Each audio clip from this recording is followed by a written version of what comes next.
Hello kitty bars and welcome back to the channel. This video is going to be another one in the Kim Upcycle series where I use existing clothing and materials to make something new, and this one is pretty special.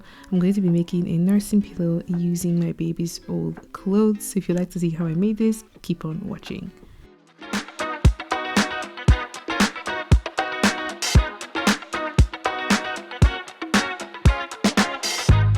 Around this time last year, I'll say about 9 months ago, I remember I was wearing the same dress and I was showing you guys what was in my hospital bag. Now fast forward to 2025, my little girl is turning 9 months in a couple of weeks. And I just thought it was a perfect opportunity to celebrate this new milestone for us, for her as well. So I'm going to be using some of her older clothes that no longer fit her to make a keepsake, which is essentially something that we can continue using for her or using for the family. And I'm going to be making a nursing pillow. Now, this is one of many things that you can do if you are a parent who has old clothes from your children, but you don't want to let go of them because you're sentimentally still attached. You can make something called a keepsake. This could be a teddy bear, it could be a blanket, it could be a nursing pillow, it could be something that you could use for the child or for the family or for yourself even. It is worthy to note that less than half of used clothes are collected for reuse or recycling, with only 1% recycled into new clothing due to limited technology. Most discarded textiles are incinerated or end up in landfills. Over the past 20 years, fashion production, consumption, and textile waste have doubled.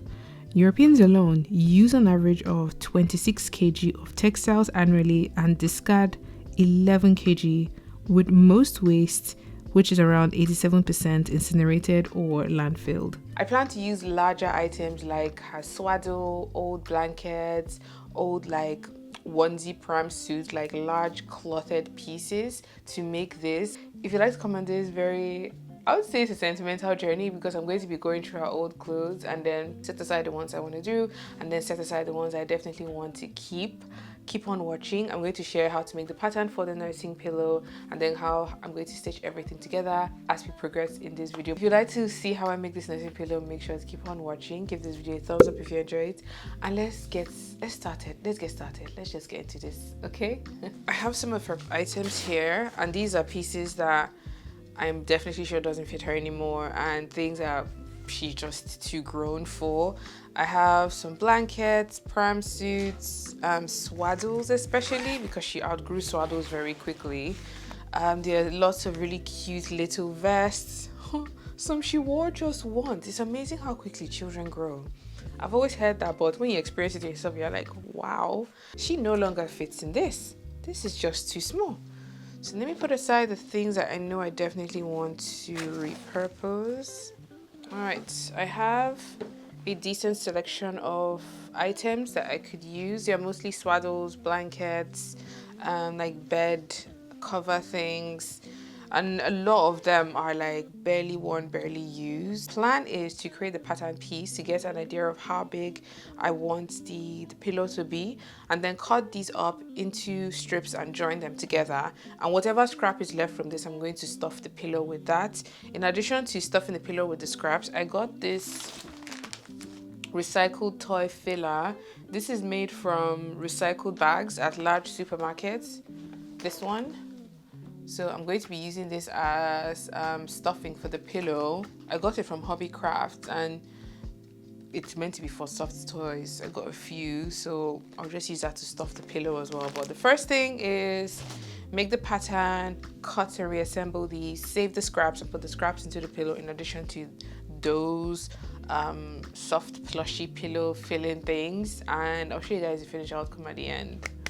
I'm excited. Oh, let's do this. Okay, let's get things started with the pattern piece. I'm going to be creating a rectangular shape first, and this line I've just drawn here, I'm going to be marking 70 centimeters or roughly 28 inches. That's going to be the height of the rectangle, and then the width is going to be 45 centimeters or roughly 18 inches, whichever units you like to work with. I don't mind either, but I'm just going to be working with both in this video for anyone who has a preference. So I'm just drawing in the bottom of the rectangle like so. And then I'm just going to square this across. And what I mean by this is I'm going to draw the other side that sits at the bottom and then that sits at the other end. So I have a full rectangular shape ready for me to plan the nursing pillow dimension or shape onto.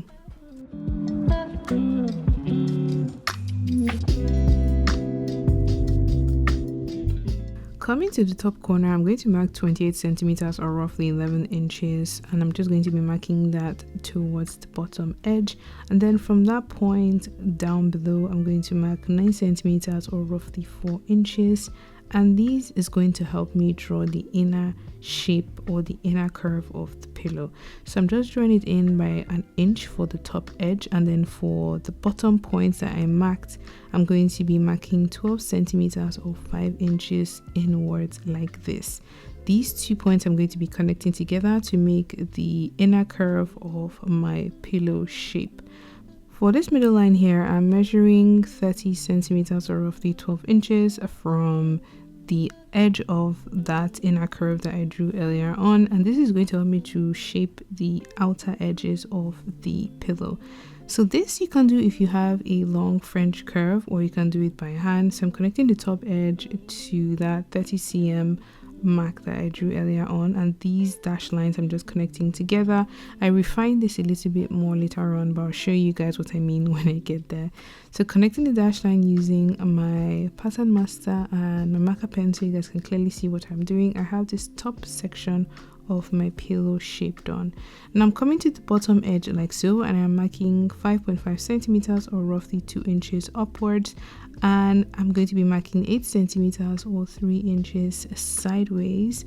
And the plan here is to connect those 2 points together to give me an angle where the inner curve is going to stop around the bottom edge. This is what I mean. So I'm going to connect that point to the edge of that inner curve that I drew earlier on, so I have like a fully rounded shape, and this is going to be the inner curve or the inner side of my pillow. Now moving on to this bottom section here, I'm going to be marking 24 centimeters or roughly 9 inches sideways like this, and connect that back to the curve for the outer shape of my pillow. We're kind of trying to create like a half circle donut shape, and the final part here I'm marking is 21 centimeters or roughly 8 inches. This is going to be the point that I connect to make that bottom rounded edge for my pillow. So I'm connecting it to the outer curve and then back onto this side, so I have a full shape for the inner and the outer curved edges of my pillow design. So this is the main pattern piece done, and it's kind of done on a fold, but I'm just going in to refine the shape for this top edge like so. This, like I did earlier on, I'm going to do by hand, but if you have a long curved ruler, you can use that to save you time, and it will just give you like a much nicer finish. Once I had made the adjustment and I was happy with that, I'm just going in here to add my annotations, grain line, and seam allowance as well. I'm going to add a 1 centimeter seam allowance, and this piece I am going to cut it on a fold in a sense, but I would make patches first, connect the patches together, and then use the pattern as a guide to cut the shape of the pillow that I want to make.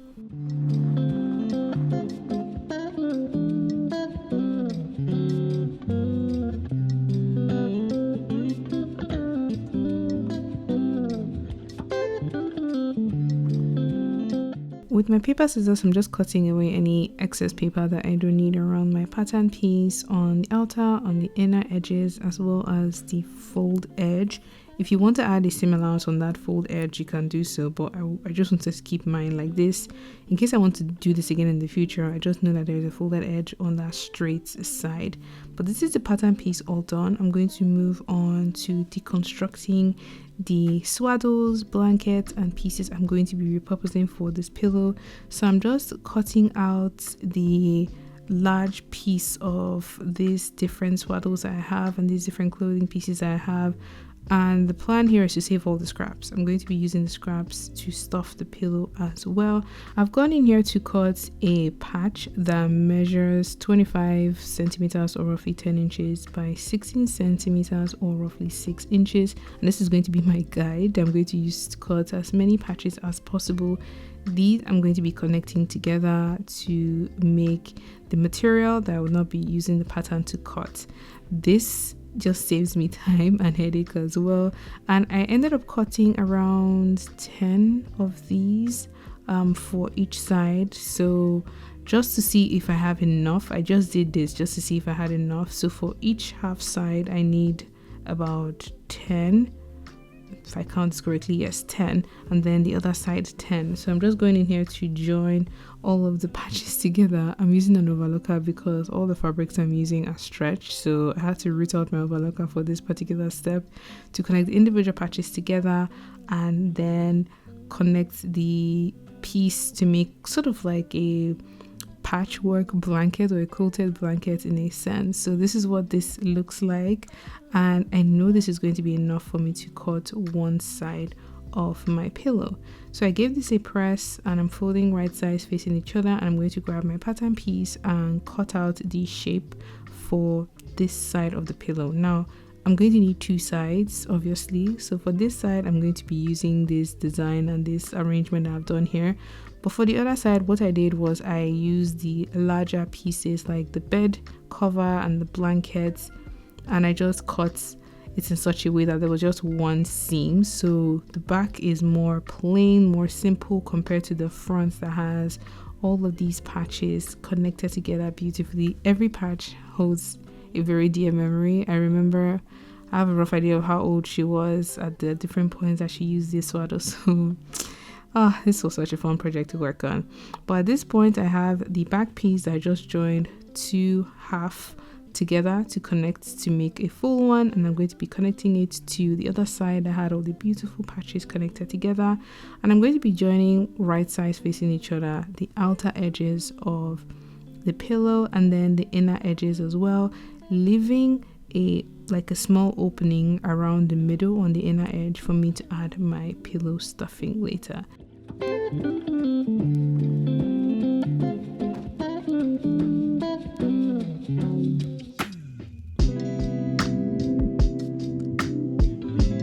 After turning my piece inside out, this is what it looks like. I'm going to take it to my iron and press everything nice and flat to relax all of the stitching.